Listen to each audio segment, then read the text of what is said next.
মনে রাখো, ফিলিস্তিনের ভূখণ্ড কোন চারক সন্তানদের জন্য 1 ইঞ্চি গোটা পৃথিবীর মুসলমানরা ছেড়ে দিতে রাজি নাই। আবার যদি আকাশে সুযোগ যদি হয়, বাংলাদেশ সরকার যাওয়ার যদি পারমিশন দেয়, যাওয়ার যদি সুযোগ হয়, ওই বাইতুল আকসাকে হেফাজত করার জন্য, রক্ষা করার জন্য বুকের তাজা রক্ত দিয়া কে কে যাইতে রাজি আছো? হাত তুলে দেখাও।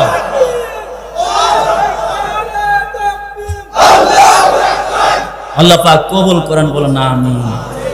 আল্লাহ রাসূলকে বলেন, আপনি ভয় করেন না, আপনার পরবর্তী জীবন থেকে খালি ভালো আর ভালো। আল্লাহ তাআলা আরে মুফাসসিরিন কিরাম একটা ব্যাখ্যা করছেন, মাক্কি জীবন থেকে মাদানী জীবন আপনার ভালো। মদিনায় যায় দেখেন না সাহাবারা কেমন ভালোবাসে আপনাকে, সাহাবারা কেমন ভালোবাসে। আর একটা ব্যাখ্যা হইল, আপনার এই দুনিয়ার যত নিয়ামত হলো সব হইল ক্ষমতাই, সব হইল, আর আপনি আপনার মধ্যে করে নিয়ামত গুলো ভোগ করতেছেন, কিন্তু আখিরাতে নিয়ামত দেব আমি, আর দেব হইল আমি, আমার মতো কইরা দেব। আর যে নিয়ামত শুরু হইবে কোনদিন শেষ হবে, শুরু হইবে শেষ হইবে না। খালি বলতে মনে চায়, হায়রে ছোট্ট একটা মানুষের সর্বশেষ জাহান্নাম থেকে বের হইয়া যাকে জান্নাতটা দিবে, 10 দুনিয়ার সমান একটা জান্নাত। বলেন দেখি, আমাদের আওয়াজ তো এখান থেকে কাশেমপুরি শুনবেন, আমি 1 কিলোমিটার দূরে শুনেন, তাহলে আওয়াজ দিব কি আপনি? কাছের লোকের খাদেম পর্যন্ত থাকবো, আওয়াজ দিব কি আপনি? আল্লাহ বলেন মাইক লাগবো না, এই মোবাইল লাগে, মোবাইলও লাগবো না। এক পাশ থেকে আওয়াজ দেবে, অন্য পাশে ইথারের মাধ্যমে আল্লাহ তাআলা সমতলে সব জায়গায় আওয়াজ পৌঁছে দিবে। আল্লাহ তাআলা এমন পাওয়ার দিবে রে, বাংলাদেশের এক জেলায় থেকে আরেক জেলা আমরা দেখি না। আল্লাহ বলেন জানোস নি, সামিউন বাসীর, এমন দেখা দেখি রে, সমুদ্রের উপরে যা কিছু ঘটে তা যেমন দেখি সমুদ্রের আটলান্টিক মহাসাগরের নিচে যা ঘটে তাও একইভাবে দেখি, একইভাবে শুনি। দোস্ত, কথা লম্বা করার সুযোগ নাই। আল্লাহ তাআলা জেনে দেন পরকাল আপনার জন্য, ওয়ালাল আখিরাতু খায়রুল লাকা মিনাল উলা। আমার ভাইরা 4 নম্বর আয়াতের মধ্যে আল্লাহ তাআলা বলেন, এ নবী, আপনাকে পরকাল দেব, যেই পরকাল আপনার জন্য কল্যাণ বয়ে নিয়ে আসবে। আল্লাহ তাআলা জানেন, ওয়ালা সাউফা ইউতিকা রাব্বুকা ফাতারদা, আপনাকে এত দেওয়া দেবে, আমি এমন দেওয়া দেব আপনি সন্তুষ্ট না হয়ে পারবেনই না। সঙ্গে সঙ্গে ওই সময় আল্লাহ রাসূল বলেন, কখনো আমি রাজি হব না যদি একজন আমার উম্মত জাহান্নামে থাকে, একজন উম্মত জাহান্নামে থাকা পর্যন্ত আমি সন্তুষ্ট হব। আল্লাহু আকবার। আলাম ইয়াজিদকা ইয়াতীমা ফাআওয়া।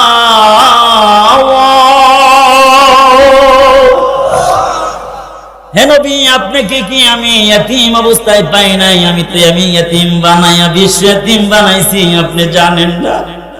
বিশ্ব ইয়াতীম কেন বানাইলাম? এই জন্য বানাইলাম রে,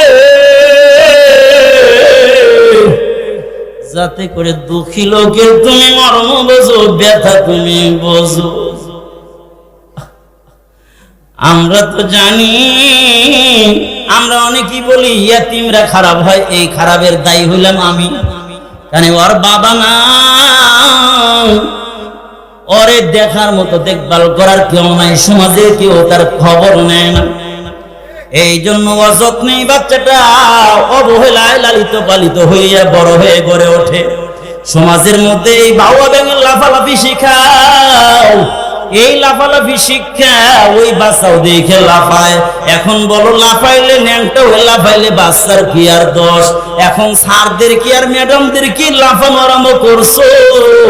আমার মনে হয় এই জন্য খেলোয়াড় আর নর্তকী, রাস্তার গায়িকা নায়িকাদেরকে নমিশন দেওয়া হয়েছে।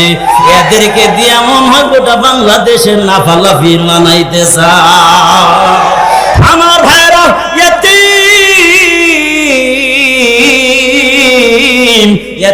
মাথায় যদি হাত বুলিয়ে দাও, আল্লাহ রাসূল বলেন যতগুলো হাতের নিচে যতগুলো লোম পড়বে, আর মাথার পশমগুলো পড়বে, চুলগুলো পড়বে, কতগুলো সওয়াব ও আব্দুল্লাহ তোমার আমলনামায় লেখা হবে। এক আল্লাহর বান্দা ফাসিক, বান্দা মদ খাইয়া বা সেবন করে মান্দা, তেমন আমল ভালো না। সকালবেলা নাস্তা করে বের হইছে, হুন্ডাটা হাত ব্রেক করেছে, দেখে একটা বাচ্চা রাস্তার পাশে বসে বসে কান্দে, গায়ের মধ্যে জামা নাই, আর পরনে ছোট্ট একটা শর্ট প্যান্টটাও ছিঁড়া, ছোট্ট বাচ্চা কান্দে। হুন্ডার থেকে নাইমা এটা ছোট্ট বাচ্চাকে আদর করে বলে, বাবা তুমি কাঁদো কেন? ছোট্ট বাচ্চা আর একটু আদর পাইয়া দিলটাও গলে গেছে, বাবার কথা মনে পড়ে গেছে, চোখের পানিটা ছেড়ে দিয়ে জোর জোর করে কাঁদতেছে, আর বলে বা চাচা ছোট্টবেলায় বাবা হারাইছি, একজন থাপ্পড় মারে, চর মারে, কিন্তু আমার পেটে খাবার আছে কিনা কেউ তো জিজ্ঞেস করে। আমার দেখেন একটা জামা নাই, শীতের মধ্যে পরার মতো ভালো প্যান্ট নাই, ভালো বস্ত্র নাই, কিন্তু কেউ তো আমার খোঁজ নেয় না। কিন্তু ধমক দেয় যেখানে বসি, একটু দোকানের সামনে বসলে দোকান থেকে উঠে দেয় ধমক। আমার নাই বলতে কেউ না, বাইরা বানানো কথা না। আল্লামা যাহাবী রাহমাতুল্লাহ আলাইহি কাবারাত নামক কিতাবের মধ্যে ওয়াকিয়াটা তুলে ধরেছে। আমার ভাইরা তখন চোখের পানি জোর জোর করে দিয়ে কান্দে। ওই হোন্ডাওয়ালা বড় লোক ওই ছোট্ট বাচ্চার মাথায় হাত দিয়ে নিজেও কান্না করতেছে, হায় রে বাচ্চার কেউ তো খোঁজে দেয়, চলো বাবা তুমি আমার হুন্ডার পিছে চলো, আমার বাড়িতে চলো। ছোট্ট বাচ্চাদের হুন্ডা নিয়ে উঠাইয়া বাড়িতে নিয়ে সুন্দরভাবে গোসল করাইয়া একসঙ্গে বসে আবার খাবার খাইছে। খাবারটা খাওয়ায় আর বলে, তোমার কোনো দুঃখ নাই, তোমার কি দরকার বাবা বলো দেখি। আমার ভাই তখন ছোট্ট বাচ্চা মিটি মিটি হাসে, খাবার পাইয়া এবার বলে, চাচা কি তাই দিবেন? আমি যা চাইবো। এবার বলে, হ্যাঁ তুমি যা চাইবা তাই দেব, বলো একটা প্যান্ট দরকার, একটা জামা দরকার। ওয়ার্ডরোবের মধ্যে জামার অভাব নাই, কিন্তু দেখবেন হাজার লোক জামার অভাবে মরে, আছে কি নাই? অনেক লোক আছে শাড়ি নাই, কিন্তু তোমার স্ত্রীর 20টা শাড়ি স্টকে থেকে যায়। তুমি যখন মারা যাও সন্তানরা দেখে মায়ের 20টা শাড়ি ছিল, হাই না ফরমান। আরে এই হুন্ডাওয়ালা খাওয়াইয়া মুখে হাসি ফুটাইয়া রাত্রিতে শুয়ে পড়েছে। এমন সময় দেখে কিয়ামত কায়েম হয়ে যাইতেছে, স্বপ্নের মধ্যে দেখে কিয়ামত কায়েম হয়ে যাইতেছে। আল্লাহর ফেরেশতারা এসে এবার হ্যান্ডকাফ লাগাইয়া দিছে, খুযুহু ফাগুল্লুহু সুম্মাল জাহিমা সাল্লুহু। এই ধর ধর ধর ধর ধর নাফরমানে ধর, টাইনা টাইনা নিয়ে যাচ্ছি। এমন সময় দোস্ত